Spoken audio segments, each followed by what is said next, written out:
Consumer durable সেক্টরের একটা অন্যতম কোম্পানি যার নাম হচ্ছে ভোল্টাস লিমিটেড। ভোল্টাস লিমিটেডের হচ্ছে আমরা ফান্ডামেন্টালসটাকে নিয়ে অ্যানালিসিস করব, দেখব যে কোম্পানিটা ফান্ডামেন্টালি কতটা সাউন্ড রয়েছে। তো কোম্পানিটা এখন ট্রেড করছে 1860 টাকা 65 পয়সায় এখন ট্রেড করছে।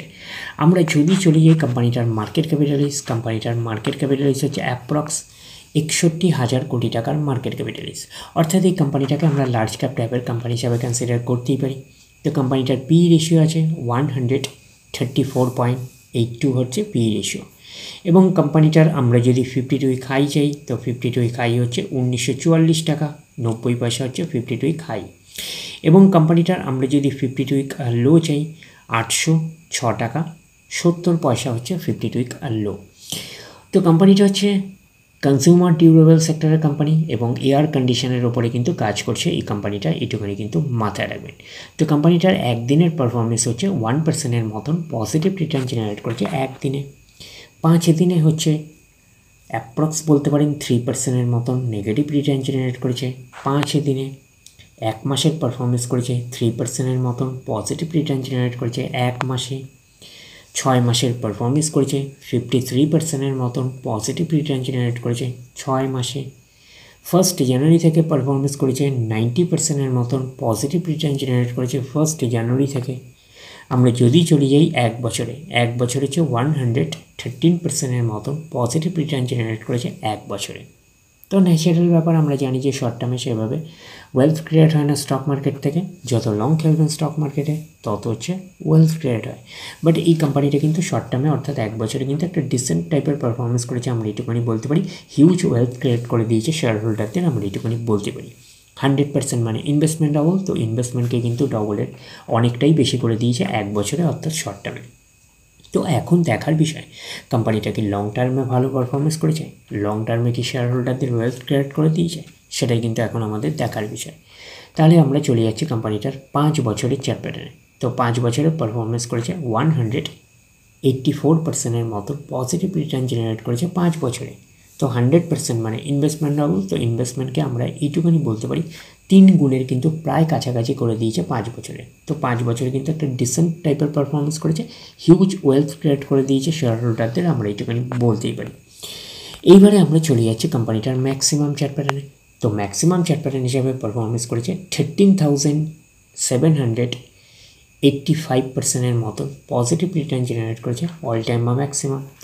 তো কোম্পানিটা লিস্টেড হয়েছে 1999-এ, তাহলে 1999 থেকে এখনও অব্দি রিটার্ন জেনারেট করেছে 13,785%-এর মতন পজিটিভ রিটার্ন জেনারেট করেছে অল টাইম বা ম্যাক্সিমাম। তো ম্যাক্সিমাম চার্ট প্যাটার্নটা লেফট টু রাইট ওপরের দিকে মুভ করছে, তো সেই হিসাবে কিন্তু একটা ডিসেন্ট টাইপের চার্ট প্যাটার্ন হিসাবে আমরা কনসিডার করতেই পারি। তো এখন এবারে আমাদের দেখার বিষয় কোম্পানিটার ব্যালেন্স শিট কতটা সাউন্ড রয়েছে। তাহলে আমরা চলে যাচ্ছি কোম্পানিটার ব্যালেন্স শিটে। আমরা চলে আসলাম কোম্পানিটার হচ্ছে ব্যালেন্স শিটে। আমরা ডেটা পাচ্ছি কবে থেকে, আমরা ডেটা পাচ্ছি 2013 থেকে আমরা ডেটা পাচ্ছি। আমরা ডিরেক্টলি চলে যাব কোম্পানিটার হচ্ছে রিজার্ভ অ্যান্ড সারপ্লাসে। তাহলে চলে আসলাম রিজার্ভ অ্যান্ড সারপ্লাসে। প্রথমে ছিল 1593 কোটি, তারপরে সেটা গ্রো করে 1786, 2069, 2778 পরপর গ্রো করছে, তারপরে 3274, 3872, 4077, 4247, 4960 পরপর গ্রো করছে, তারপরে হচ্ছে 5466। তো পরপর গ্রো করছে, তারপরে আমরা যেটা পাচ্ছি 5419, স্লাইটলি একটা ডাউন পারফরমেন্স, তারপরে আবার কামব্যাক করে 5787। তাহলে ওভারঅল আমরা দেখি কি বুঝতে পারছি, রিজার্ভ অ্যান্ড সারপ্লাসের মধ্যে কনসিস্টেন্সিও রয়েছে প্লাস গ্রোথ রয়েছে, এটা একটা পজিটিভ সাইন। শুধু এই জায়গাটা একটা স্লাইটলি ডাউন পারফরমেন্স করেছে, নালে কিন্তু রিজার্ভ অ্যান্ড সারপ্লাসের মধ্যে কিন্তু কনসিস্টেন্সিও পেয়েছি প্লাস গ্রোথ পেয়েছি। তো এটা থেকে একটা আমরা ওভারভিউ পেতে পারি যে নেট প্রফিটের মধ্যেও কনসিস্টেন্সি প্লাস গ্রোথ থাকার পসিবিলিটিস অনেক অংশে রয়েছে। তার কারণটা কি, নেট প্রফিটের কিছু অংশ রিজার্ভ অ্যান্ড সারপ্লাসে ট্রান্সফার হয়। তো ওভারঅল ভিউটা আমাদের কাছে ক্লিয়ার হয়ে যাবে কোম্পানিটার প্রফিট অ্যান্ড লসে গেলে। তো প্রফিট অ্যান্ড লসে গেলে ক্লিয়ার হয়ে যাবে নেট প্রফিটের মধ্যে কতটা কনসিস্টেন্সি রয়েছে, কতটা গ্রোথ রয়েছে। তো এখন রিজার্ভ অ্যান্ড সারপ্লাস রয়েছে 5787 কোটির রেঞ্জে। এইবারে আমরা চলে যাচ্ছি কোম্পানিটার হচ্ছে বড়োইংয়ে।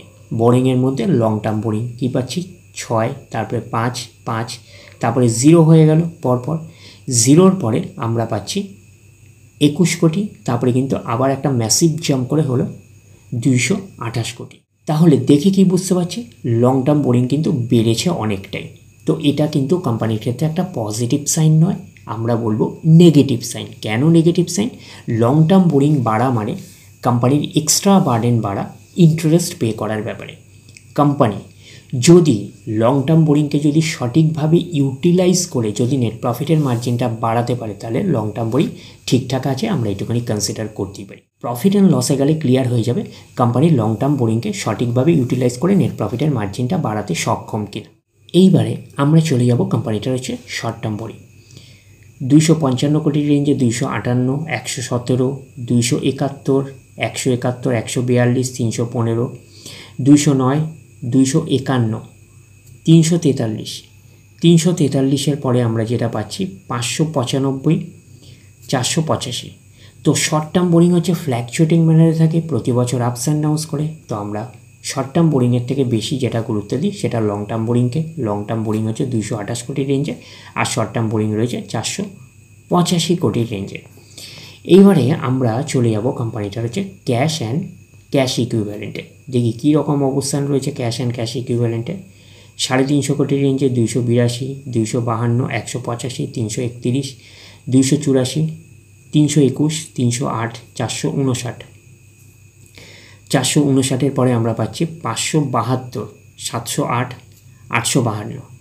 তাহলে ওভারঅল আমরা এই ব্যালেন্স শিটটাকে অ্যাটলিস্ট 4 স্টার টাইপের ব্যালেন্স শিট হিসাবে কনসিডার করতেই পারি। যেহেতু কোম্পানিটা একটা লার্জ ক্যাপ টাইপের কোম্পানি, তো সেই হিসাবে ক্যাশটা ঠিকঠাকই আছে, আমরা এইটুকুনি বলতে পারি 852 কোটির রেঞ্জে। আর কোম্পানিটার আমরা কি পেয়েছি, কোম্পানিটার হচ্ছে short term boring. Short term boring হচ্ছে 485 কোটির রেঞ্জে, আর লং টার্ম বোরিং হচ্ছে 228 কোটির রেঞ্জে। আর রিজার্ভ অ্যান্ড সারপ্লাসের মধ্যে কনসিস্টেন্সি রয়েছে প্লাস গ্রোথ রয়েছে। তো রিজার্ভ অ্যান্ড সারপ্লাস এখন রয়েছে 5787 কোটির রেঞ্জে। তো ওভারঅল আমরা এই ব্যালেন্স শিটটাকে 4 স্টার টাইপের ব্যালেন্স শিট হিসাবে কনসিডার করতেই পারি। তো এইবারে আমরা চলে আসছি কোম্পানিটার হচ্ছে প্রফিট অ্যান্ড লসে। তো প্রফিট অ্যান্ড লসে আমরা ডেটা পাচ্ছি কবে থেকে, ডেটা পাচ্ছি 2013 থেকে আমরা ডেটা পাচ্ছি। আমরা ডিরেক্টলি চলে যাব কোম্পানিটার হচ্ছে নেট প্রফিটে। দেখি নেট প্রফিটের অবস্থান কী রকম রয়েছে। তাহলে চলে আসলাম নেট প্রফিটে। প্রথমে ছিল 207, তারপরে গ্রো করে 246, তারপরে হচ্ছে 388, 393, 520 পরপর গ্রো করলো, 578 পরপর গ্রো করলো, তারপরে একটা ডাউন পারফরমেন্স করে 578-এর পরে একটা ডাউন পারফরমেন্স করে 514, তারপরে আবার গ্রোথ দেখাতে শুরু করলো 521, 529 পরপর গ্রোথ দেখাতে শুরু করলো, তারপরে আবার একটা ডাউন পারফরমেন্স করে 506, 506-এর পরে তারপরে একটা ম্যাসিভ ডাউন পারফরমেন্স করে 136, তারপরে আবার গ্রোথ দেখাতে শুরু করলো 248, তারপরে আবার গ্রোথ দেখাতে শুরু করলো 454। তো ওভারঅল নেট প্রফিটের মধ্যে আমরা কী পাচ্ছি, নেট প্রফিটের মধ্যে আমরা সেভাবে কিন্তু কনসিস্টেন্সি পাইনি। তো রিজার্ভ অ্যান্ড সারপ্লাস থেকে একটা আমরা ওভারভিউ পেয়েছিলাম যে নেট প্রফিটের মধ্যে কনসিস্টেন্সি থাকবে প্লাস গ্রোথ থাকবে। তো নেট প্রফিটের মধ্যে সেই অর্থে আমরা কনসিস্টেন্সি পেলাম না, মাঝে মাঝেই ব্রেক করেছে কনসিস্টেন্সি, বাট আমরা এইটুকুনি বলতে পারি গ্রোথ পেয়েছি। তো কোম্পানি কি লং টার্ম বোরিংকে কি সঠিকভাবে ইউটিলাইজ করছে? তো লং টার্ম বোরিংকে সঠিকভাবে ইউটিলাইজ করছে বলে কিন্তু নেট প্রফিটের মার্জিনটা বাড়ছে। তাহলে আমরা এইটুকুনি বলতে পারছি যে কোম্পানি লং টার্ম বোরিংকে সঠিকভাবে ইউটিলাইজ করছে। তো ওভারঅল আমরা এই প্রফিট অ্যান্ড লসটাকে 4 স্টার টাইপের প্রফিট অ্যান্ড লস হিসাবে কনসিডার করতেই পারি। এইবারে আমরা চলে যাচ্ছি কোম্পানিটার হচ্ছে শেয়ার হোল্ডিং প্যাটার্নে। এইবারে আমরা চলে আসলাম কোম্পানিটার হচ্ছে শেয়ার হোল্ডিং প্যাটার্নে। প্রোমোটার মিন্সকে কোম্পানির ওনার কত পার্সেন্ট স্টেক হোল্ড করে রয়েছে? 30.30%। FIS ফরেন ইনস্টিটিউশনাল ইনভেস্টার আছে 15.08%। DIS আছে ডোমেস্টিক ইনস্টিটিউশনাল রয়েছে 40.19%। আর গভর্নমেন্ট আছে না থাকার মতন 0.21%। আর পাবলিক রয়েছে 14.22%। তাহলে এইটুখানি বলবো প্রত্যেকেরই কম বেশি ইনভলভমেন্ট রয়েছে। প্রোমোটার 30%-এর বেশি, FIS আছে 15%-এর বেশি, DIS আছে 40%-এর বেশি, আর গভর্নমেন্ট আছে না থাকার মতন 0.21%। আর পাবলিক রয়েছে 14.5%-এর কাছাকাছি। তো ডিসেন্ট শেয়ার হোল্ডিং প্যাটার্ন হিসাবে আমরা কনসিডার করতেই পারি। তো কোম্পানিটার নাম বলাই হয়ে গেছে ভোল্টাস। এই কোম্পানিটা হচ্ছে বেসিক্যালি হচ্ছে কনজিউমার ডিউরেবল সেক্টরের অন্যতম কোম্পানি। তো কোম্পানিটার বিজনেস মডেল হচ্ছে এয়ার কন্ডিশনিং, রেফ্রিজারেটর। তো এইসব রিলেটেড কিন্তু কোম্পানিটা হচ্ছে ম্যানুফ্যাকচারিং করছে, এটুখানি কিন্তু মাথায় রাখবেন। তো কোম্পানিটা কিন্তু টাটা গ্রুপের একটা কোম্পানি। তো কোম্পানিটার মার্কেট ক্যাপিটালাইজ অলরেডি বলা হয়ে গেছে 61,000 কোটি টাকার মার্কেট ক্যাপিটালাইজ, অর্থাৎ কোম্পানিটাকে আপনার লার্জ ক্যাপ টাইপের কোম্পানি হিসাবে কনসিডার করতেই পারেন।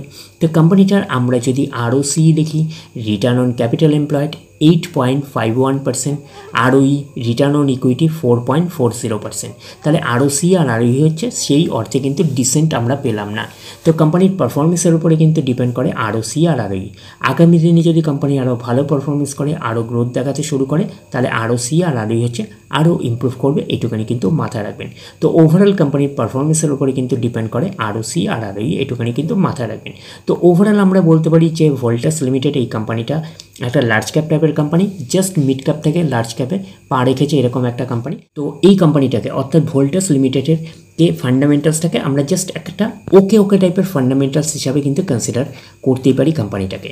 তো ডিরেক্টলি গিয়ে জাম্প করে বাই করবেন না, ফার্দার স্টাডি করবেন। আফটার দ্যাট হচ্ছে আপনারা ডিসাইড করবেন এই স্টকটা বাই করবেন কি করবেন না। তাহলে এই অবধি, নেক্সট ভিডিওতে আবার আপনার সাথে আমার দেখা হচ্ছে। ধন্যবাদ।